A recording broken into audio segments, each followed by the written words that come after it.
हे bus stop आहे इथं. हा. लोकांना बसायला व्यवस्था नाही, काही नाही. बरेच वर्ष हा. कसं काय आम्ही सर आमचा वय झालेलं आहे.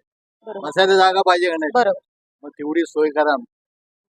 6 वर्ष झाली. अच्छा त्यामुळे ट्रॉफिकच आमच्याकडे जास्ती अच्छा हे झालं पाहिजे. वाहतुकीचा प्रश्न आहे, वाहतुकीचं आहे, पाण्याचं आहे. अच्छा हा, 2 दिवसांनी पाणी आंबेगावला येते, 2-3 दिवसांनी. दुसरं काय? हा हा हा नाही बोला. प्रश्न आहे. रस्ते नाही, पाणी नाही, गावात 2-2 दिवसांनी पाणी येत आहे. हा, कॉलेजला पोरं व्यवस्थित नाही, रस्ते बरोबर नाही.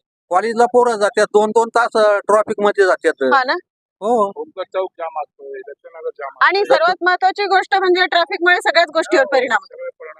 परिणाम होतो. अच्छा तुम्हाला काय वाटतं की यावेळेस कोण आलं पाहिजे निवडून किंवा कोण येईल असं की जे कामं करेल? तसं मी तर काही सांगू शकत नाही. बरं बरं अपेक्षा आहे का की जे कोणी यावेळेस निवडून येईल ते कामं करतील असं वाटतं का तुम्हाला? लोक आले तर ते काम करायला पाहिजे. त्यांनी कुठल्याही पक्षाने निवडून यावं, पण ही आंबेगावातली कामं करावी. महत्वाची कामं. महत्वाची कामं करावी एवढं. नमस्कार sir, me the viral Pune news channel कडून आलेली आहे. आम्ही एक सर्वे करतोय की आपल्या भागामध्ये एवढ्या वर्षापासून जो विकास झालेला आहे किंवा न झालेला आहे, पण त्यातून होणारा त्रास आणि तुम्हाला काय पाहिजे, आम्ही तेच जस्ट एक सर्वे करतोय. काय मुतारी पण नाही. या गावात मुतारी पण नाही. अच्छा अच्छा चांगल्या आठवण गेल्या. हा या गावात कुठं मुतारी नाही, काही नाही. अच्छा लेडीजला नाही, जेंट्सला नाही. ओके कुठे जाणार मला सांगा तुम्ही लोक. त्यांची सोय करायला पाहिजे. बरोबर.